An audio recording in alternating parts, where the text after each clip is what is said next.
Hello, everyone, and welcome to Transformers for Your Listening Pleasure, episode number 199, recorded May 6, 2016. I am your host, Ron Land, a.k.a. Weird Wolf. Along with me this evening is Rick Alvarez. Yeah. In the new abode. Yes, it's very stark at the moment. It's decorated nicely. Yes. I'm living out of boxes right now. Haven't unpacked and everything, but yeah, but you got your new. No, I just got here yesterday. Also with me is Michael Swift, aka Sideburn2. What's up, everybody? A mosquito bit my finger and is really itchy. Oh, poor Richie. You might see me at some point in here going. You got the Zika. Yeah, he's scratching his middle finger because it's covered in yeast. Oh, that's just nasty. But you know, we're kind of a hodgepodge crew tonight because Mother's Day is coming up. Some people are out traveling. Some people would rather go see Civil War than be on a podcast tonight. Hey, that's their business. I went and saw it today myself, and I'm still here. So you suck. Yes. Yeah, I saw it. It's awesome. You suck too. It was okay. I mean, it's. It was no. It was no What About Bob, but whatever. Spider-Man dies because Thor drops his hammer on him and says, "Squash you like a bug." And Spider-Man, right before he gets squashed, says, "I'm not a bug," and then squash. So there's your spoilers. So the Spider-Man movie is actually about Spider-Gwen. I like the parts with Deadpool. Yeah, that was awesome. Yeah, I did not like Ben Affleck though. And it was okay. But it's been a good day for me. Picked up some new toys. Got X-Transbot's Arcos, the not beachcomber, and I was really happy to see that it comes with a golden hand to homage the Golden Lagoon episode. And he also comes with some little flightless or little birds to perch on him and everything. Kind of dig that. And I also picked up Masterpiece Ratchet and Victorion. So hopefully I'll be able to crack into those here shortly. But tonight we're going to be talking about Beast Wars. This is the 20th anniversary of Beast Wars year. So we're going to be talking a little bit about Transmetals, Fusors, some known issues with them. Also going to talk about some things that actually did not come to be in the Beast Wars line. We either saw a hint of them or they just didn't materialize for one reason or another. We're going to talk about those a little bit tonight. And as you can tell, my voice is not 100%. I'm still kind of... Somebody loves you. But my voice is not 100% yet, but I'm getting better, and I know Michael Swift is doing the hack cough cough. It's the cough that won't go away. Yeah, we're both recovered from the con-SARS, but thank you for that Typhoid Mary, who spread it around the entire BotCon convention in Louisville this year. But yeah. So we got a pretty good show for you tonight, and hopefully you'll hear some things that are interesting and maybe some things that you didn't know about Beast Wars. Hey, did you say this was episode 199? Yes, it is. That means next episode is number 200? Yes, it is. Wow. 200 episodes. Actually, episode 235 will be As TFYLP. But Insane Galvatron and I started this podcast back in 2010, and after about 35 episodes, we switched over and began calling it TFYLP as we now know it. And but yeah, we've been. It's hard to believe it's almost 200 episodes strong, and a lot of great episodes in there. Some stinkers. I mean, I'll be honest, but. We'll kind of hope this one isn't a stinker. But I always want to try to give the fans something interesting and new they may not have heard about or thought about in TFYLP. Also, we are now available on the Google Play Store. So if you are on an Android device and want to listen to us and download us on the Google Play Store, you can do. You can search for TFYLP on Google Play and find us on there. Some great episodes on there. Hopefully it will. I mean, I just got it through last night, so hopefully it will go up as we we got a non-Massey attack. It's a fill-in Massey. A fill-in Massey. Yeah, hopefully it'll go out the way it's supposed to. Hopefully the feed for the iTunes isn't too jacked up, because it was showing the old logo for TFYLP whenever we were still with GeekExistence.com. I don't know why it was still showing on iTunes. Hopefully it's showing the new one now. Because I made some changes to that. So hopefully we can get. I got that fixed. But check that out. Also, a friend of the show, the Zone Comics here in Louisville, Kentucky, is having a big bash tomorrow for Free Comic Book Day. So if you are in the Louisville, Kentucky area, go to the St. Matthews area. Oh, that's tomorrow. Yes, it is. Oh. Free Comic Book Day tomorrow. And check out the Zone Comics just off of Hubbard's Lane in Louisville, Kentucky. Some great vintage toys, Transformers, some great comics it's going to have in there. It's the same place that we had the convention kickoff party right before BotCon with Captured Prey. So if you're in the area, check out the Zone Comics. Also, might as well, while we're at it, plug our other sponsors. CapturePrey.com, great toys, great prices, great service. CapturePrey.com, where you can save even more on orders of $150 or more with free shipping on domestic orders. Also, check out Mega Toy Fan. Maximize your collection while minimizing your costs with megatoyfan.com. And one final thing, want to give a shout out to Cobra Zartan from the TFW 2005 boards. Matt Burke, he recently lost his home to a fire. He's part of those wildfires up in Canada. So our hearts are out with you, and our thoughts and prayers are with you, man. Sorry to hear about that. So without further ado, let's talk about Beast Wars. Let's talk about Transmetals first. What are some of the main Transmetal toys that was out there? What's the most popular ones? I guess, Michael, since you grew up with Beast Wars, let's go with you first. Well, I mean, so anything from the show is going to be the standout. You have Primal, Megatron, Cheetor, Rat Trap, Tarantulas. Was that all the Transmetals? And well, I guess in season 2, there were more toy Transmetal figures, and there were on the show. Yeah. This is back when, well, I mean, it's just like with Prime, to an extent, where the toy line was significantly larger than the show characters, and that's because CGI costs a lot of money. But the ones that are based on the show are actually probably some of the strongest, especially the figures like Tarantulas. Tarantulas is just got the coolest profile of any of the Transmetals, and probably of any of the Predacons. And I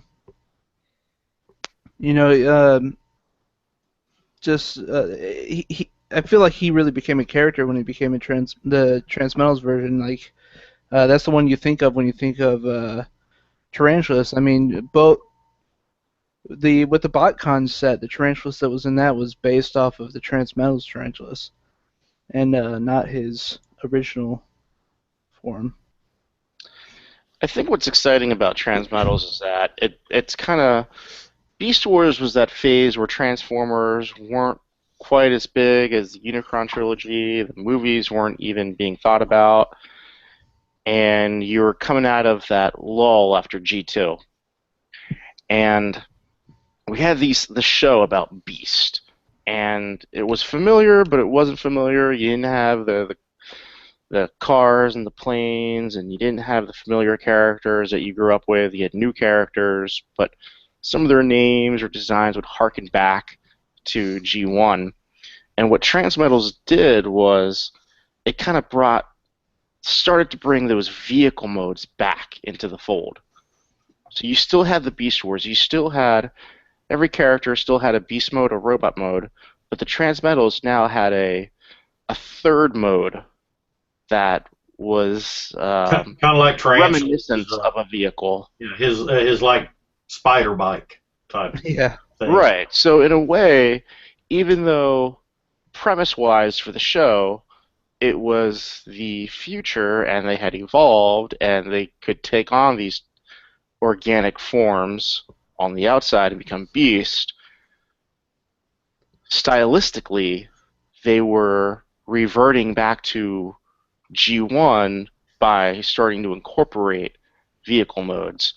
And that carries through Transmetal 2s to Beast Machines, and then once you get to Car Robots, it's back to being full-fledged Transformers as people my age had known it. Yeah. Well, I thought what was really interesting with the Transmetals as a concept, Season 1, it was all organic beast modes and robotic, robot modes.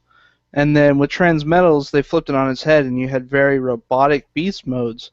But then when they transformed, their robot modes looked more organic.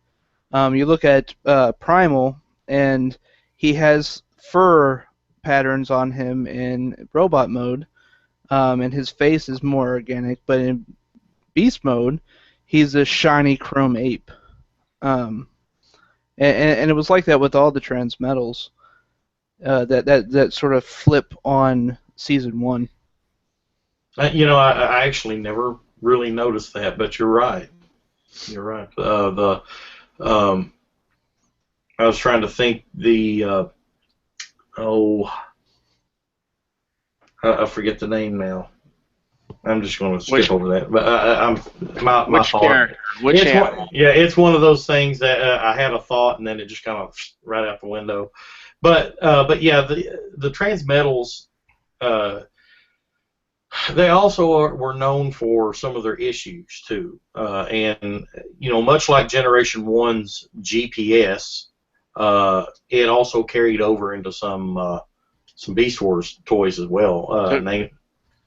So you're talking about the toys now? Yeah, well, we're talking about toys now, but also in general Transmetals. But right now, the toys, you got the GPS in Generation 1, the gold plastic that just basically crumbles into dust. Then you also have it carry over into some Beast Wars toys as well, such as Megatron, the Transmetal 2 Megatron. Now, is it so much that it's that the figures? Hang on a second, my daughter's. Yeah, but Michael, what was your favorite outside of Tarantulas? What was your initial take as a kid growing up with Beast Wars? What was your initial take whenever they switched over to the Transmetals? I can't quite remember actually, because it was as a kid, as you're watching it, and the big thing is at the end of Season 1 and Season 2, and I was a kid that watched the cartoon, so my enjoyment of the toys sort of came from the cartoon. You had the death of Optimus Primal, the end of Season 1. That sort of kicked off the Season 2 switch, and at the time, watching as a kid, I think it was more wrapped up in all the goings-on there. I don't remember being particularly... and there was a lot that happened at the start of that season. I mean, Primal was presumably dead. They kill off Tarantulas and Scorponok and about 10 seconds of footage. I think you mean Pterosaur. Oh yeah, Pterosaur. Yeah, stuck on Tarantulas. Brain fart. Yeah, they kill off Tarantulas. Gosh, Pterosaur. No, I had it right the first time. Man, you can see where it's going today. It's been a long day. But yeah, Pterosaur and Scorponok are just gone. And you know they weren't supposed to be gone forever. They were only supposed to be gone for a little bit and emerge as either Transmetals or some other, potentially a Transmetal 3 in the later season, and just unfortunately never materialized. Listener Mike Boyle asked the question. If you're listening live right now, you can join our Facebook group, the TFYLP Facebook group, and interact with us live on the show. You can go to the pinned post, which is this episode, and interact with us there. Or if you are more easily accessible to Twitter, you can tweet us at TFYLP. I'm watching it on there. But I posed the question in the Facebook group, who is your favorite Beast Wars Transmetals? And Mike Boyle says Optimal Optimus. Great play value, and like most of the Transmetals, was very show accurate. That was a hallmark of the Transmetals as well. Yeah, a lot of I think they had the benefit in with the Transmetals of the show already being somewhat established, because a lot of what they did with the show or the first season is they adapted the toy, or they adapted the show to the toys, or no, the other way around. They took sort of that toy look in, and then they adapted it to work with the 3D. Because like if you have like the old Rhino DVDs, and it might be on the Shout Factory DVDs as well, there's special features where they actually had some of the really early working 3D models, and like Dinobot looks significantly different, a lot more like the toy. He has this like funky looking leather hat that sort of looks like his mutant helmet that would fall down around his face in his toy. So there was a bit of a play with the first season to where Dinobot sort of looked like Dinobot, but at the same time it wasn't a perfect representation. And it's definitely clear in season 2 that they had a much closer relationship by that point, and so the toys really look a lot like the show by that point. So they had a closer relationship with Hasbro. Yes. Yeah. Well, I think what probably happened there from some of the stories I've heard from back in the day is the lead time on a show that's CGI is so long that these Transmetal toys were already in development by the time they're preparing for season 2. So now they can work closer with those designs than they could off season 1, because the toys in the show were being developed simultaneously. So that's, I think, where you have a little bit of a disconnect between what you see in the show and what you see in the toy, as opposed to Transmetals and Transmetal 2 figures. Well, let's also be honest too. Look at the timing of Beast Wars. Beast Wars, as a lot of people recognize, basically saved the Transformer franchise, especially here in North America, when the line was pretty much dying after Generation 1. And I'm sure that Hasbro was kind of gambling with this new CGI show, and at that time you had Reboot and a couple others that were hot properties, and they figured they'd get in on that with Transformers Beast Wars. And I'm sure at first they weren't quite sure how much of a success it would be. So I don't know if the relationship there during season 1 was as close as it should have been until they kind of got a gauge on how well it was doing. Well, that's like I've heard.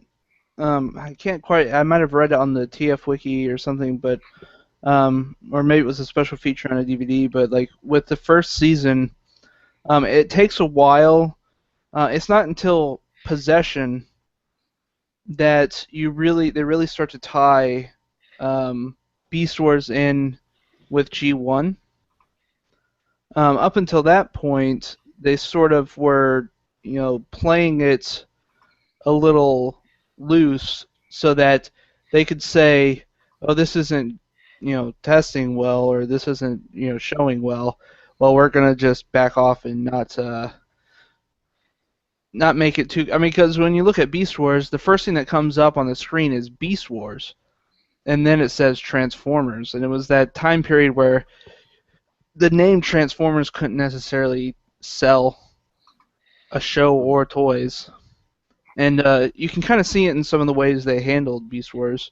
I mean, even if you read some of the original bios, and even up into this Transmetals bios, they were very different from the show. Like, for instance, there's a bunch of characters that went Transmetal in the toys that didn't go Transmetal in the show. There was a Transmetal Waspinator, and if you read his bio, it's really a lot like the bio of the first Waspinator, where it almost paints him as a, he's traitor. A bad arse. He's sort of like the Starscream of the toys, if you read the bios.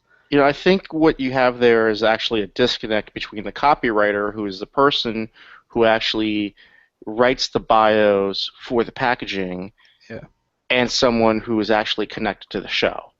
Back in that time, things, what's that word, synergy. There wasn't a lot of that between the copy department and the brand team that had a connection to the show. So it's quite possible that whoever was doing the copywriting never even saw a single episode of Beast Wars. Well, what's really funny, and this is just a little side note, so I actually got from Megamus recently, I bought his Microverse Beast Wars playsets. And the funny thing is these came out around the same time. But if you look at these two little minifigures that they sent with it, this is with the set that's the killer whale, the orca. I think it was Orcanoc was its name. And this is the one that came with this is the Megatron that came with the Tarantula. I can't remember the name of the set. But the funny thing is the Optimus Primal from that set is based off of the what was it at the time? It was Ultra Class figure, the Primal that you would come to know from the show. But the Megatron is based off of the alligator Megatron. Yeah. And so there's this strange time period where it's like everything was up in the air, nothing was set in stone. Because even if you look at like the Tarantulas, it's based off of a lot of the promotional art or promotional pictures from like Toy Fair catalogs, where Tarantulas was supposed to be a like clear orange plastic. So he comes out as this bronze color in the Micro Machine set. So it's kind of interesting to see all that, how it was really just like no clear direction until about season 3, when the bios started to line up with the show. Before we hold that thought, got some breaking news I just saw here on Twitter. Wow. Masterpiece Inferno. I don't know. It doesn't look quite as good as some of those third-party guys out there. Yeah. This one's not a hoax? No, that's... We sure that doesn't say jazz down there in Japanese? Well, take it with a grain of salt, but yeah, there we go. Yeah, I'll get it.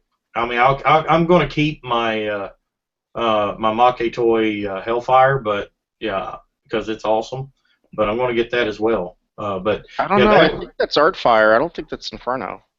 But yeah, that was actually tweeted about 7 minutes ago here, according to Twitter via TFW 2005. So yeah, that's some good news there. But back to Beast Wars, the time frame that was kind of up in the air. Well, I think it's more about the coordination on the brand level between departments such as the copywriters and different teams. So you had the Micro Machine teams who developed the Orkanaut and the Tarantulas playset. Those weren't necessarily the same people who were working on the toy line who had the connection to the show. So that's why I think you have that disconnect of, well, the Megatron's based off the Gator and the Primal's based off the Voyager toys. I think if you look at a recent example of this, it's the Build-A-Figure Heatwave, right? What are the Build-A-Figures called for Transformers? Nobody cares. They don't make them anymore. The Hero Mashers. So, Hero Mashers. Yeah. Right. You can find them at Five Below for like $4. Yeah. So you have the Hero Masher Heatwave, which was clearly based off the Heatwave figure from TFCC. Somebody who obviously does not know the brand was the person who designed that, because what they intended to make was Heatwave from Rescue Bots, but not knowing the state of the brand, because it's a different team who wasn't working on Generations, Rescue Bots, etc. That's how you get those disconnects, and that's how you get those missteps. Or if you get kind of like the whole strafe swoop thing on the Age of Extinction packaging. Well, kind of like you told us one time, how the like the Astrotrain Blitzwing 2-pack was probably handed off to an intern that didn't know jack about it, or they just said, "Hey, here, give these guys a color scheme you think looks cool." Right, the reissue Astrotrain Blitzwing. Yeah, which is it's just awful. It's just terrible. I don't want it. You don't like Safety Astrotrain? That's what I like to call it. So anyway, so yeah, I think that's a more sound explanation of why situations like that occur. Yeah. Michael Swift. Excellent. Yes. So, what are some of the main issues outside of the GPS that Transmetals were known for? So we were talking about this.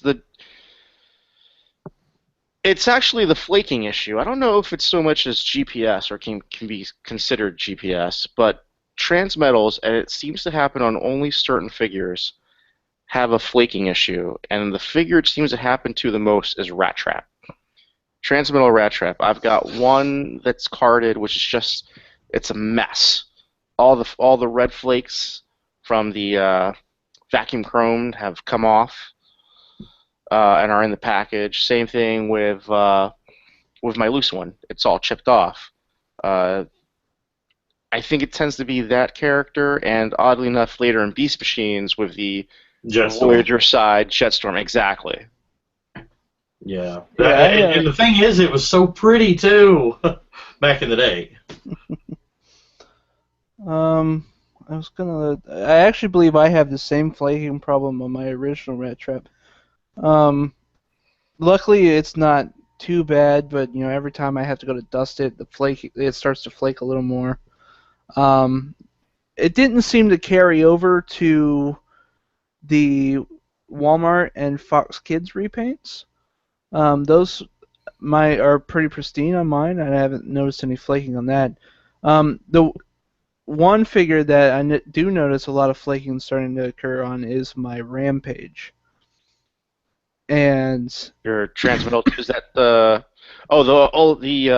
ultra-sized one. Yeah. Kind of like the BotCon 2000 Shoker Act. I mean, I'm probably not going to open mine because I'm afraid there'll be like sand dust in it because of that. Well, he suffers from like brittle plastic, doesn't he? I've heard he suffers from the Or is it the flaking? The flaking, because there's those pegs that you have to peg into the to make the vehicle mode. They're actually chromed as well, and yeah.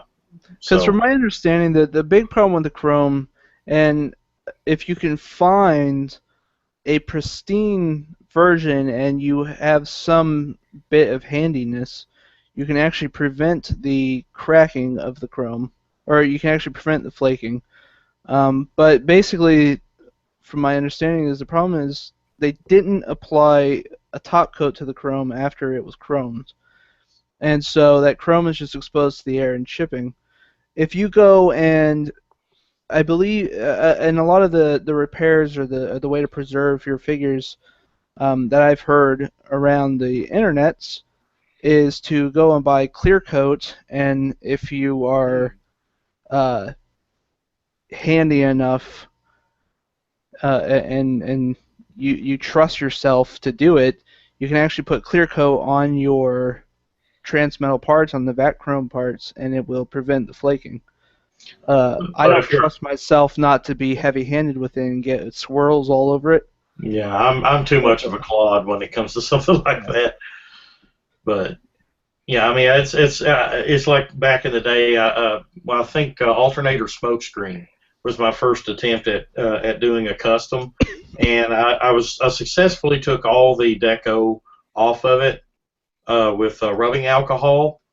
And then proceeded to hand paint the G1 deco on it, and it looked awful by the time it was done.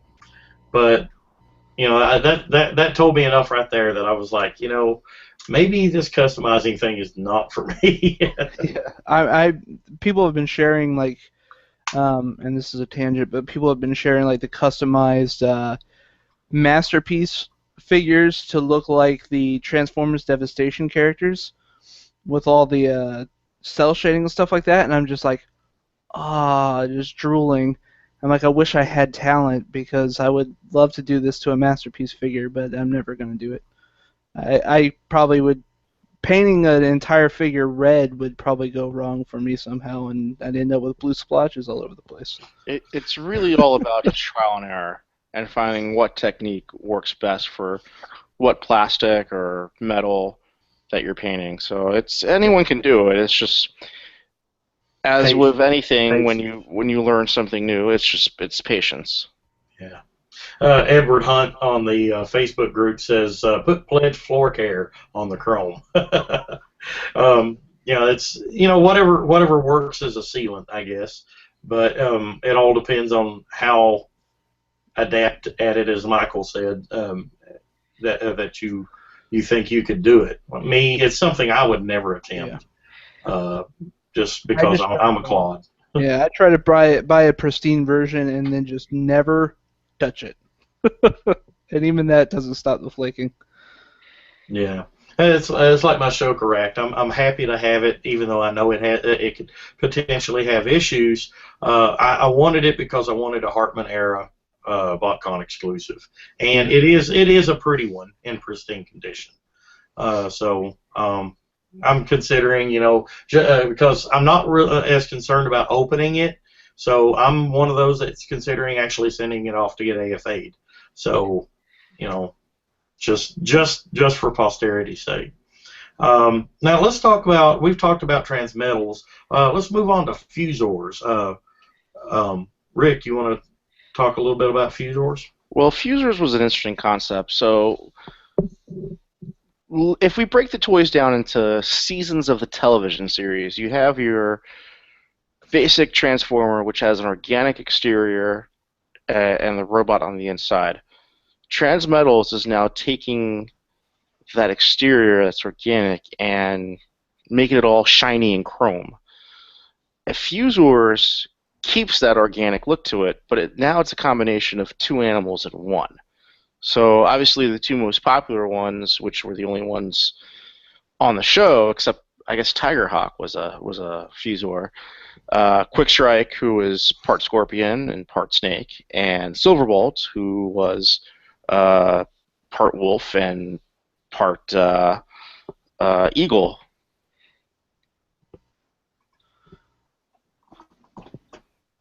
Michael Swift, your thoughts on the Fusors? Sorry, I got distracted here. Yeah.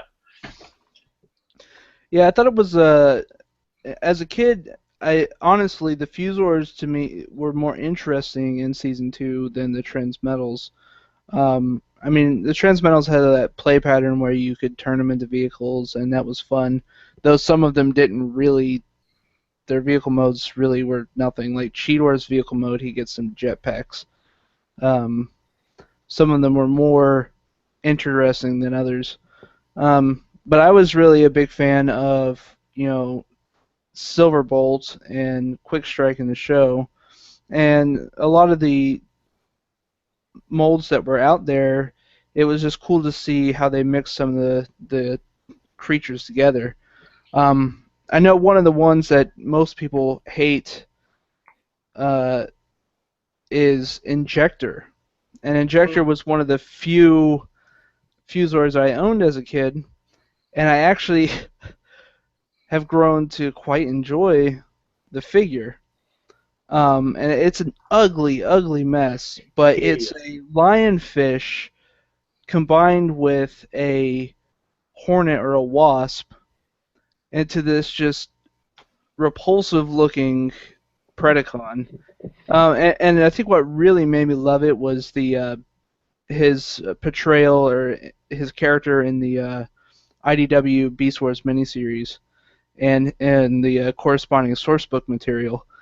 But like the whole concept was just really cool. I mean, you had a lizard mixed with a dragonfly and Sky Shadow, and he was, he's actually one of the most like standout Fusors when he's on the shelf, because he's just this brilliant like green and blue with a bunch of different colors and these big orange insect wings. And you got some turds. You have Bantor, or not Bantor, but Bantor was actually mentioned on Transformers Prime. Thank you. I actually like Bantor as well. Maybe it is Bantor. It's the baboon tiger combination. What's not to love about that? He's awesome.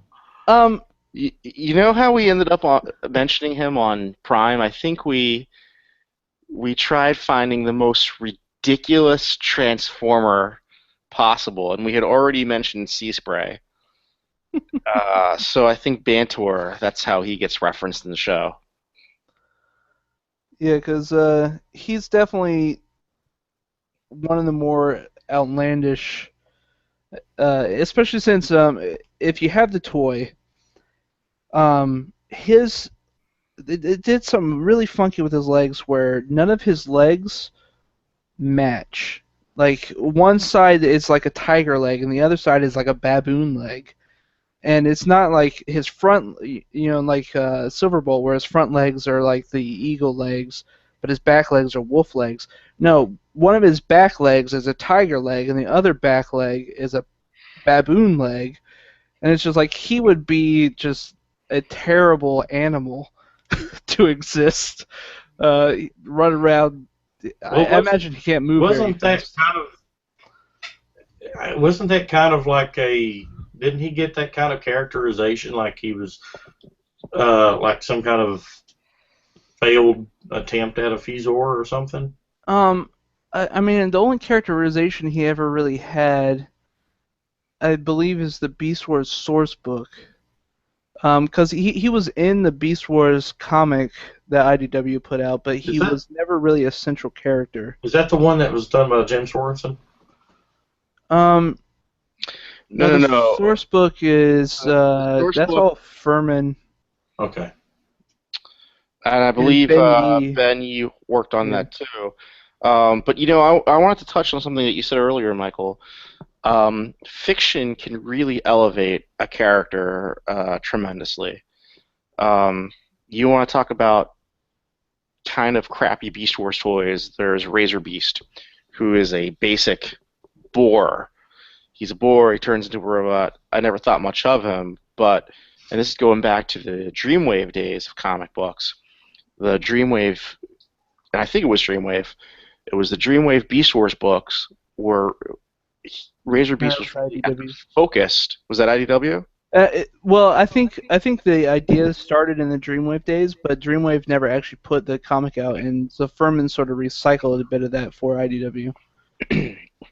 So, Razor Beast was the focus of that storyline, and he had a really awesome Cybertronian mode in the comics, and then he's like the star when he gets to Earth. And that, to me, like, that story was so compelling and so interesting that it took what was, in my head, a crappy toy and elevates him to a whole other level that I appreciate. And now he's on the front of what once was my Beast Wars shelf. Now it's just a box. Yeah, they did that with a lot of those characters, like in the IDW book for the Maximals, it was Razor Beast, Wolffang, Bone Crusher, Ramulus. Like, they went and took Ramulus and made him a character that, I mean, Ramulus had some characterization in the 3H comics, but they gave him a character there. They for the Predacons they took Spitter and Manterror, and some of those some of those toys that were they're cool toys. Some of them. Transketo. Well, they were blank slate because they didn't have much fiction behind them other than a bio, and that bios can be easily dismissed. Yeah, they're throwaway fiction, typically. I mean, you look at the original Primal's bio, and it almost alludes to him being a King Kong-sized ape instead of being a regular-sized ape. Like, there's just some funky stuff going on with the bios. Although, to offer a differing opinion on that, though, I have to say that in Generation 1, a lot of the bios are what I based my play pattern on, the ones that were in the tech spec.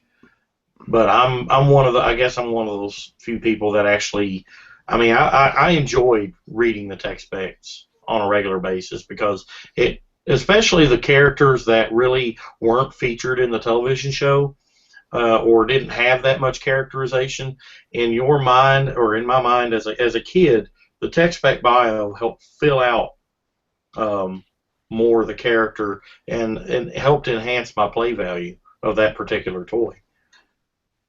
Well, so interestingly enough, Beast Wars is kind of weird in that I started on Beast Wars with the action figures, sort of. I got Pterosaur, I saw it at the store, and I was like, hey, it's a dinosaur, because I was a male in the 90s, and dinosaurs were all the rage. Everything was dinosaurs. Jurassic Park. Yeah, exactly. So I saw a dinosaur figure on the pegs. It was Pterosaur. You turn over on the back. Oh, it's a dinosaur that turns into a robot. And I convinced my grandmother to buy it for me. And then just had this picture of you like harassing your grandmother in a very mean way to buy you a stupid dinosaur.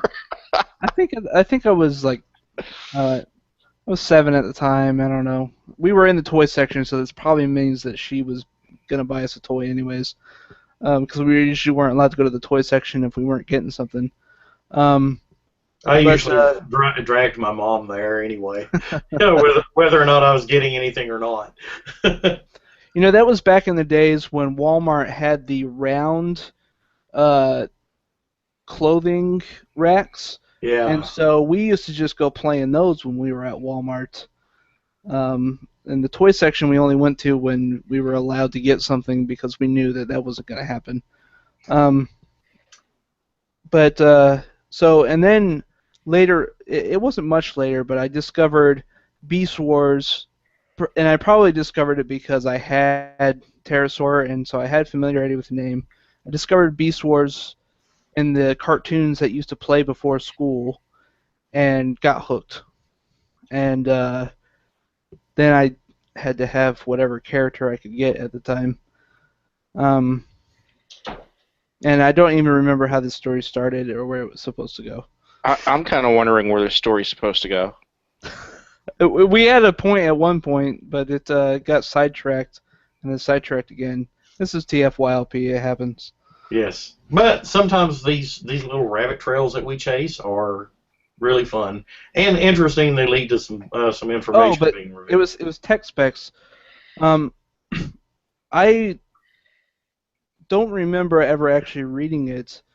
I was the kid that would just rip open the box, and I would try to clip the tech specs, but I think only like 2 of them ever survived my childhood. The rest ended up in the toy box, got destroyed. So for me, a lot of those characters that were nothing were just blank slates that I usually just put my imagination on. But so when the IDW comics came out and the source book came out, and now I put some actual characterization to those characters, it made, sort of deepened my appreciation for them. And suddenly I needed to have a Razor Beast. I still don't have a Razor Beast because Razor Beast is expensive. Is he? Probably because of the comics. Yeah, he's like, of the Flip Changers, he's like the second most expensive, with Rat Trap being the first. And it's kind of interesting. I guess maybe because his popularity went up. And unfortunately, you can't replace him with the Takara version. Not the but the one that they released in Beast Wars 2nd, because it's made completely out of gold, and it just shatters as soon as you open it from the box.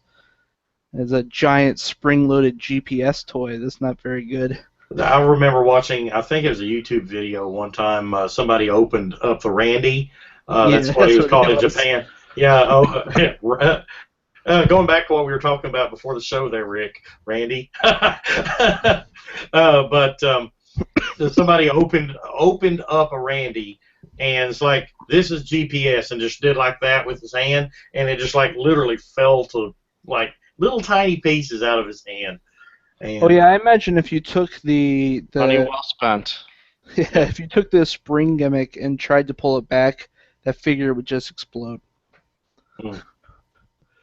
But yeah, he's become hard to, well, not really hard to find, but he's become more expensive to get.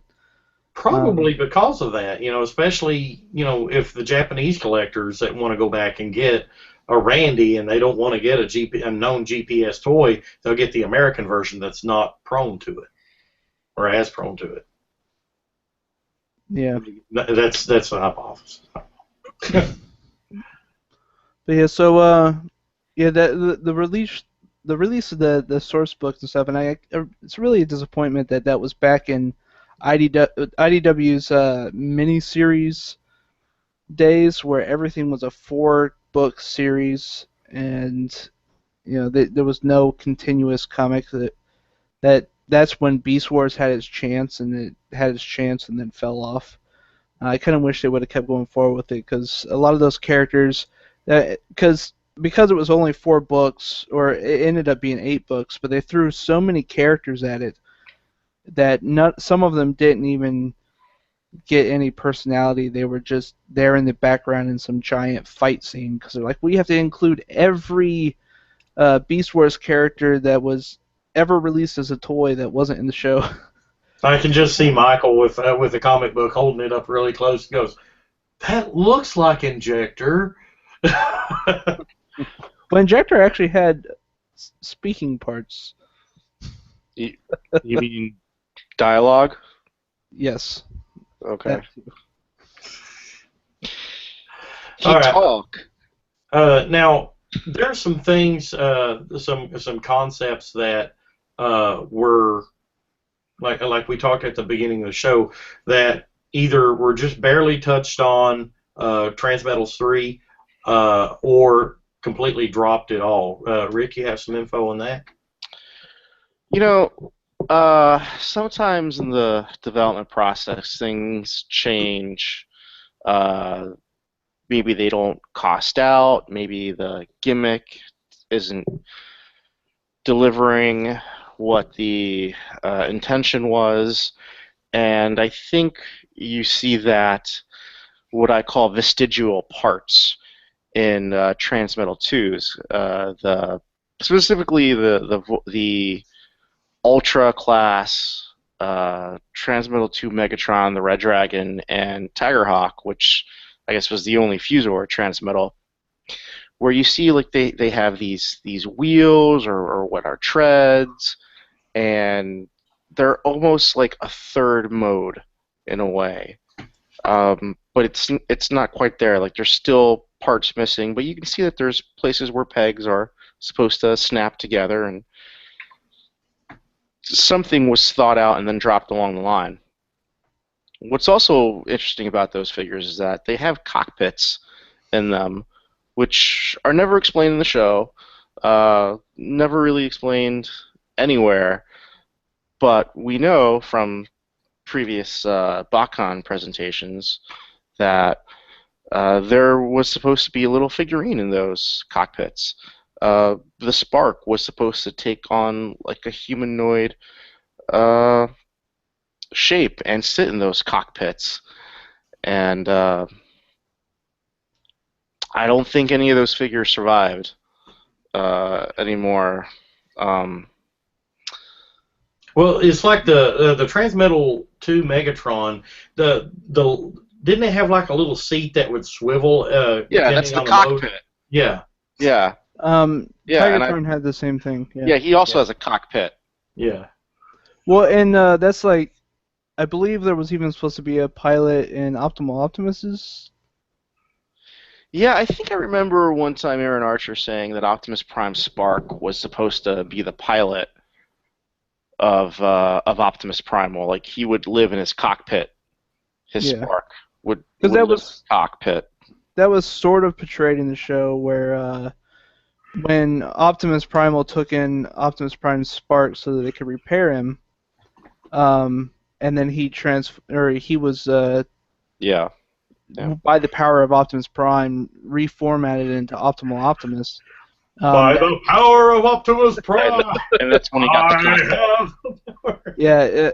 Once he finished that transformation, Optimus Prime's Spark was in his cockpit. So they come on, man.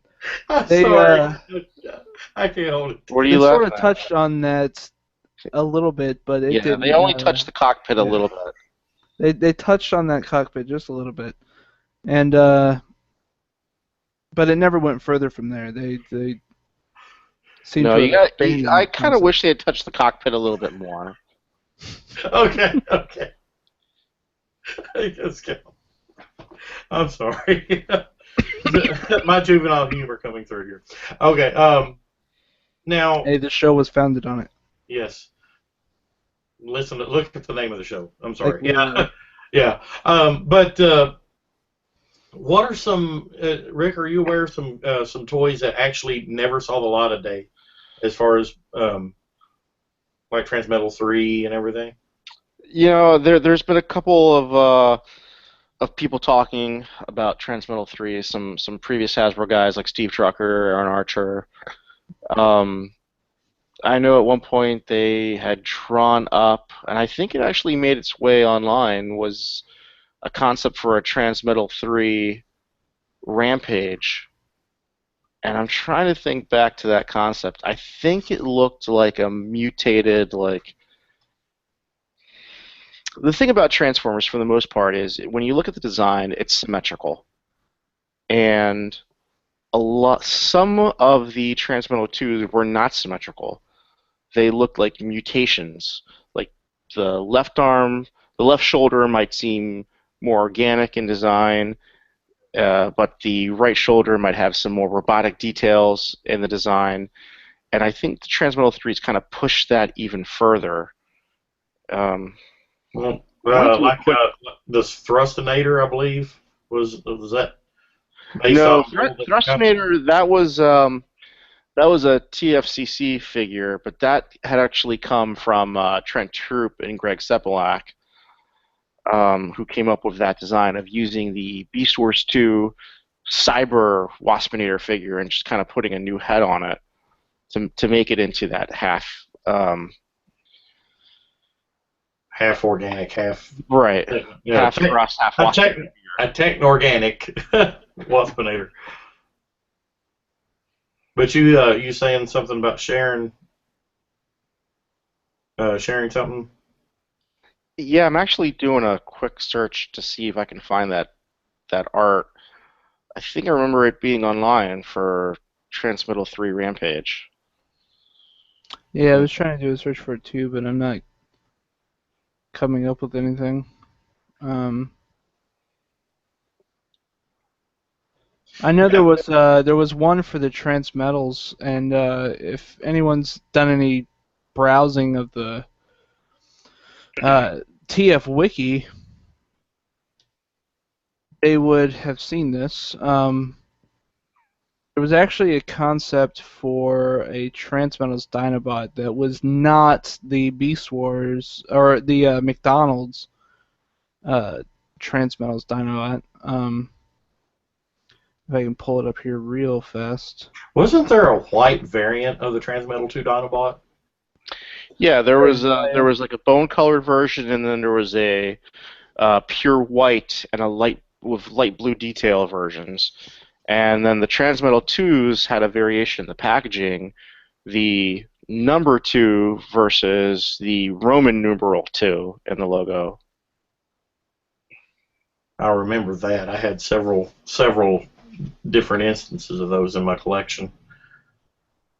Kind of like the original, the first run Beast Wars. You had Rocky, it was Transmetal 2. Like Rhinox, there was a rocky bubble and a soft and a smooth bubble as well, wasn't there? Or was that? Yeah. So if you take a look at this, so this was a concept art that was originally for a possible Transmetals Dinobot, and this is slick. On the TF Wiki. So it looks like it would have been one of those instances where they didn't quite know what to do for the vehicle mode, so they just sort of flattened it out. Lay him down. Yeah. There was a few like that. Looked like the dinosaur forearms kind of folded underneath, like he's grabbing his tail, and then the front legs just went straight out, and there's like wheels that came out from underneath. Clearly here he's scooting his butt across the floor because it itches. Yeah, he's been turpentined. Yeah, it's probably a good thing that they didn't put that in the show. Yeah. Yeah.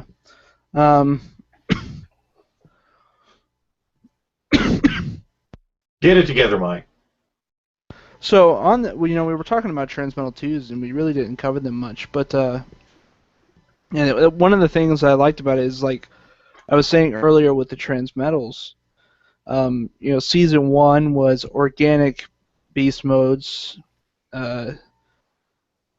robot modes, and then Season 2 was robotic beast modes with organic robot modes, and then Transmetal 2s had it to where both modes had a mix of organic and robotic, which you can see how they eventually progressed to the concept of beast machines from that, where they were sort of working their way to where organic and technological sort of blended together. But it was really interesting with some of those figures, because some of them pulled it off, like your Cheetor. It looked like almost like it did in the show, where he had patches of fur and stuff like that. But some of the bugs that didn't quite like pass off. If you look at like Transmetals 2 Scarum,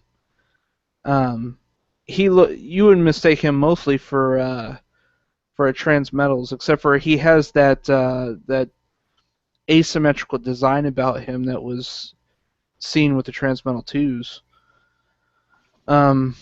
And as for he still looked mostly organic though. Well, so a lot of him was chromed. Really, what really looked organic on him was his like insect legs.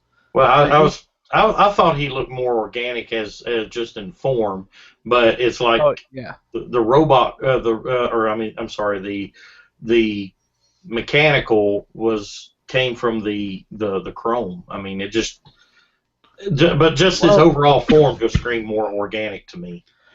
He was I think he's actually got quite a bit of like tech detail on him. Because I can actually pull him up right here. Oh shoot!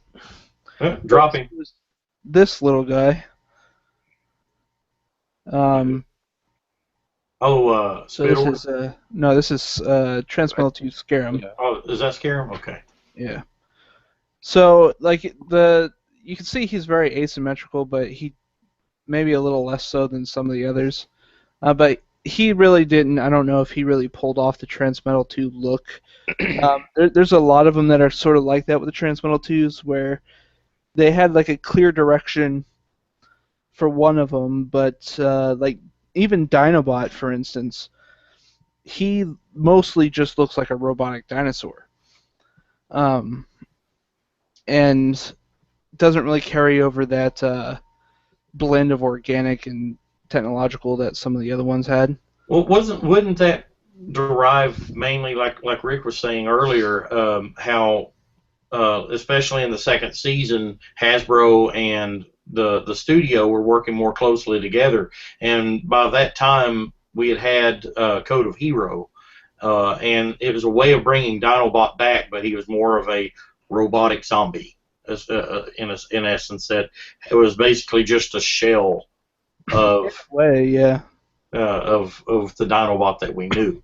So I actually remember the toy actually came out before the episode aired where they brought him back, and so I remember being in the Walmart and seeing him on the shelf, and it was around Christmas time, and trying to figure out what I wanted, and I looked at that and I'm like, that's not right, Dinobot's dead, and I passed up on him at the time.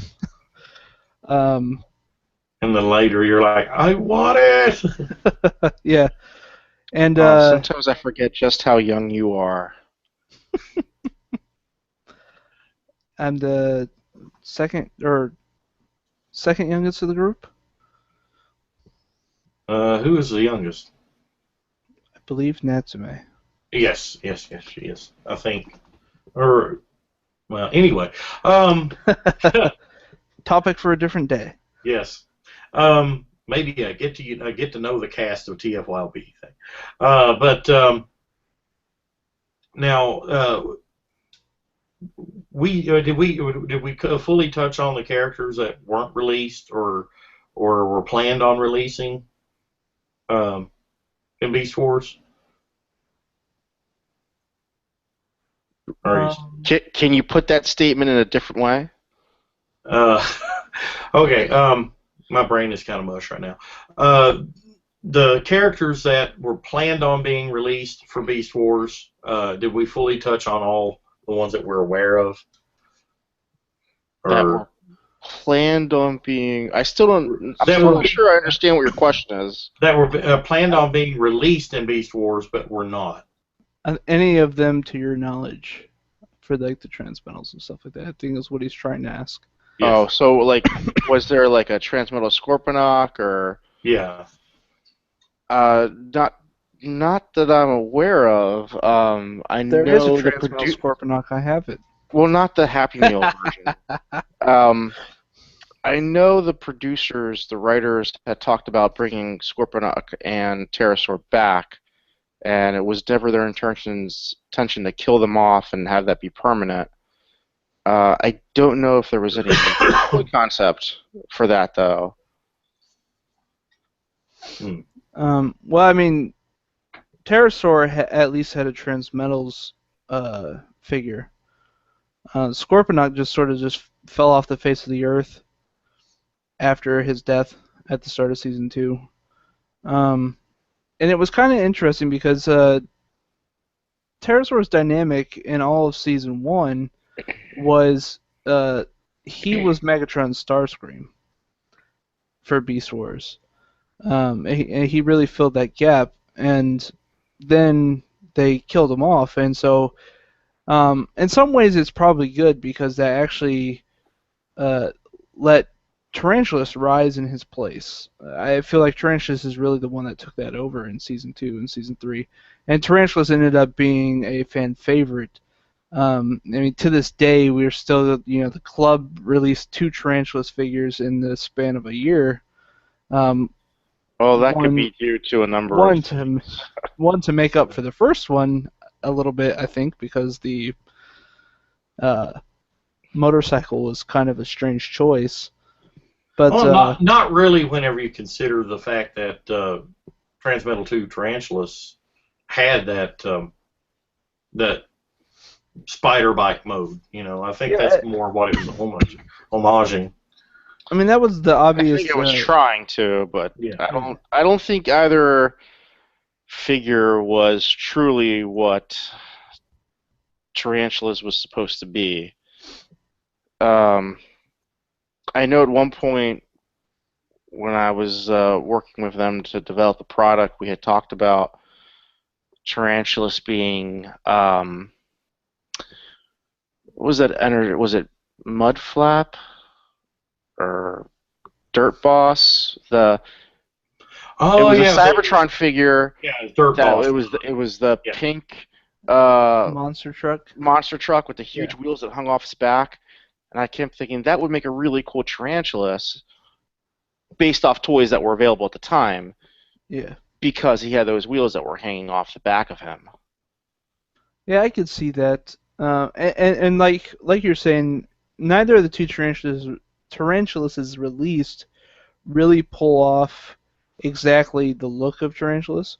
Because Tarantulas had that big upper body, but his lower body was very slender. And so his profile was, very unique. And like with the most recent release that came with the BotCon box set, I feel like most of that figure pulled it off, except he had really big, like, almost, I think that was Heroes styled feet. Like, I think that was just more they had to go with what the mold offered. And I think in vehicle mode, he sort of pulls it off. He's got sort of the same shape as the Transmetal Tarantulas did, minus the legs. But, 6-wheeled vehicle instead of a six-legged creature. Well, 8-legged. Yeah. There's only one 6-legged spider in the Transformers universe, and that's Beast Machine's Black Arachnia. Whenever I think of Black Arachnia, that's probably one of the best ones as far as because let's be honest, the Beast Wars Black Arachnia really didn't look a whole lot like she did on the show, but whenever you get to the Beast Machines one, it kind of looked more like she did in the show. And for the longest time, until we got animated Black Arachnia, that was arguably the best Black Arachnia toy we had ever gotten. Don't that forget was the best female figure. Yes. There's the Transmetals 2 Black Arachnia, which was actually fairly close to the show. Was it? Yeah, I guess you're right. Except for the giant shoulders. Yeah, the giant shoulders. It's got World of Warcraft style shoulders. But all right, is there anything else that was like a Beast Wars evolution beyond like the Season 1 thing that really came to be that we haven't covered? I think what is really great about Beast Machines is kind of like as Beast Wars Transmetals is my final thought, is that it shows you that you can reinvent and reinvigorate existing characters, core characters to your story with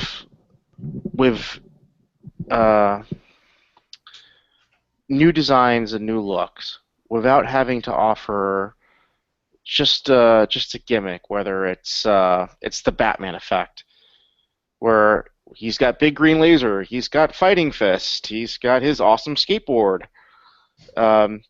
It's Optimus Primal, then you have this Transmetal Optimus Primal, which is the same character, completely different look, but you instantly recognize him as the same character instead of on being screen. just a straight up redeco. Kind of like the Right. Armada Hot Shot, and then you got the Hot Rod deco. Well, it's like when you switched into the Japanese produced series, with RID and Onward, they went with that Super Saiyan effect, where you power up by changing color. And Beast Wars did that a step further, and I mean not only different colors, but completely different look too, and then as far as the toys go, completely new gimmicks, i.e. like third modes. With cockpits. Yes. But at the end of the day, unlike what we would get in the next decade after that, even when a new gimmick came out, the main gimmick was still transformation. And that's RID would still hold on to that, and a lot of the Transmetals and Transmetal 2s, well, mostly the Transmetal 2s would make their way into RID's toy line. But the franchise hadn't sold out to gimmicks that weren't transformation. Once we got to Armada, the main gimmick was now minicons and activating hidden weapons and stuff like that. Which, if they had just left it with minicons, it would have been fine. But then you add in the sliding port gimmick and all that stuff. It just kind of took something great and kind of made it. That's my opinion on it. But there were still some gems there. You're kind of forgetting that your core consumer, who doesn't have any connection to fiction, is buying it for the toy, though. Yeah. And when you start introducing too many gimmicks on top of that core toy that it's a Transformer, then it starts to lose what makes it special.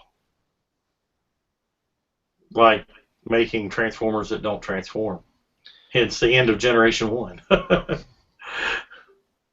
But let's see here. We have another.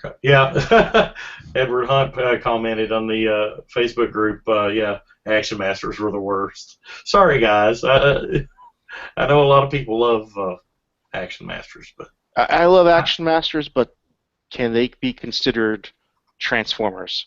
They're a Transformers product, but they're not Transformers. They're Transformers. I mean, you can have. It's kind of like the big. Like we call them, the soap bottle Transformers, the Titans from the last few years. They're Transformer characters, but they don't transform. They don't really do anything other than, here's my arms, they can go up and down, my head might be able to turn. But it just, yeah.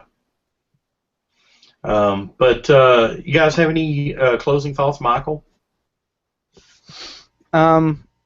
I did want to say, because we're mostly talking about the Season 2 Transmetals when we're talking about the flaking, but just be aware, everybody, that the Transmetal 2s also flake.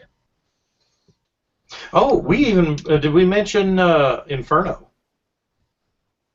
What of Inferno? He's awesome. Well, speaking of Inferno, here's a little bit of trivia for you. There's Inferno in Beast Wars, and then there's Scavenger, who is a fire ant who's a transmetal. You mean Transmetal Inferno? Right, but he's not. He's a different character. However, if you look at an old issue of, I think it was Lee's Action Figure Toy News Review, that has a preview image of Scavenger, and written on all the Transmetals, they had their name. And if you zoom in on that picture, it actually says Inferno on it. And later on, when the toy came out, it was Scavenger, and it was a different character. it's funny because apparently one of the original working ideas for Inferno in season 1 is that he was going to be a temporary body for Megatron, and he was supposed to be a Megatron figure. So I was unaware of that. I've never heard that one before. What's your sources? I believe TF is where I've read that. I mean, I'm not going to say TF is God, but they usually at least quote If sources. it's on the internet, it must be true. I haven't ever heard that before. You can neither confirm nor deny that one. Yeah, let me go see if I can confirm it. At least, so that you can prove that you're not crazy. It says here on TF Hasbro originally intended Inferno to be the new body for Megatron, according to a 1997 interview conducted by Fan Hookzex. Bob Forward stated, "For a while there, Hasbro was planning to make the Inferno toy a new Megatron. We were going to kill Megatron and bring him back as Inferno. The closest they got was in Coming of the Fusiliers Part 2 when Megatron and Inferno had a collision and swapped heads." And there's a link to the interview. That would changing Megatron from a T-Rex to a fire ant. That would have been a massive. You know what? Let's just call it a day. Well, I think that was a temporary thing to it sounds like bide them time until they maybe developed a bigger toy. Possible. Maybe that was a work on it when it was still the alligator Megatron. I mean, that could even be the case. Because Inferno was in the very first wave the very first year of Beast Wars, I believe. What was the deal with Bat Megatron or Bat Primal and Croc Megatron? Why did they change them at the last minute? Anybody know? Rick, do you know? I don't think it was a change at the last minute. I would think it was just a race to get product out there, and you want to put your two characters who have the most name recognition together, and you could only do that by creating a basic figure without creating a huge price point of putting two deluxe figures together or two mega figures together. So I think it came down to cost. And those were available molds that really weren't assigned to anything, I guess.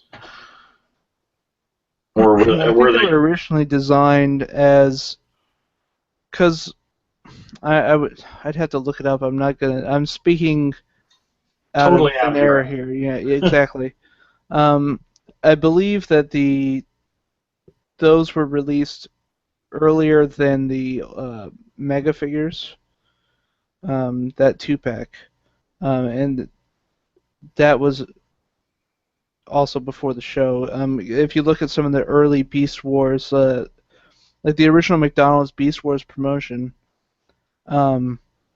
which incidentally where the Unit 3 came through from as well. Yeah, wasn't it? Unit 3 is from that. They had Rhino, Panther, Manta, and Beetle, which were all just generic names. They got some characterization in the source book, but on the Happy Meal box, they also had the Gator Megatron and the Bat Optimus Primal, and I believe that promotion was before the show had even started. I wouldn't quote me on that. Listener Edward Hunt just commented. He said the design of Optimus Primal's bat form is an homage to Batman, an action figure license also held at the time by Kenner. And if you think about it, he was a gray bat with blue accents and things. Not just his bat form, his head was actually designed, and it's well known. It was designed after the Batman cowl. If you look at his head here, yeah, it was very deliberately given a Batman look to it. It'd be interesting. I don't think it's ever formally came out. If they ever planned on, this being Optimus Primal, or if they always had a plan of going bigger with it, exactly why these figures existed in the first place. But I mean, I'm glad that they existed because they're quirky. I personally love them. I'm a big fan of the flip changer gimmick. And so any flip changers I can get, I love. I would like to get a Megalligator and Bat Convoy.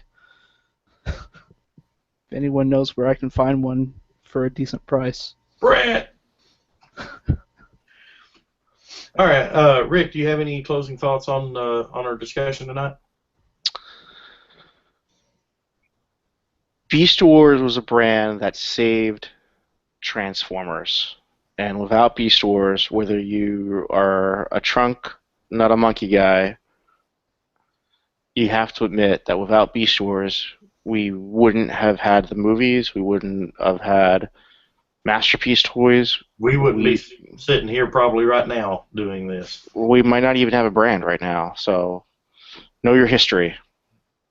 Absolutely. Well, guys, hopefully you all have, as a listener, have been entertained and learned something tonight on the Transmetals and the Fusors. I was sitting all week, and I actually had contacted a couple of guests, and they never got back to me, at least not by today. And so I was trying to think of alternative topics to talk about tonight, and I'm like, it's a Beast Wars year. Let's kind of delve into some Beast Wars some more tonight. I'm going to do that throughout the year. Next week, we have a special guest on May 13th, Matt Frank, who is specialized in drawing Beast characters, has done so for IDW, currently works on like the Transformers and the Godzilla comics. But Matt Frank will be with us this coming week. So hopefully you'll tune in and listen to him, and be interesting to hear. So guys, do you all have any other thoughts before we close? Monkey, not truck.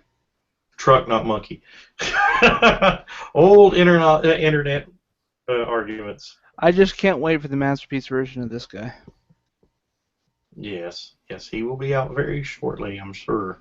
I think October, wasn't it? Yeah, it's something like in the fall. It's far too far away. Indeed. Just release it, Takara. Well, guys, this has been episode number 199 of TFYLP. Next week will be our 200th episode as a podcast, although it won't be 200th as TFYLP, but we've been doing this for 200 episodes. It's hard to believe. But, outside of having a special guest, really don't have anything planned because, it's another episode. So every episode's great. Celebrate on 201. Yes. 235. But I am Deron Land. Along with me has been Rick Alvarez and Michael Swift. We will see you next time on Transformers for your listening pleasure. Again, check us out if it's more easy for you to download that way via now the Google Play Store. So check us out on there. Also available on iTunes, Double Twist, and many other podcast outlets. We'll see you next time on Transformers for your listening pleasure. Good night, everyone. Night. See you. So, anyway.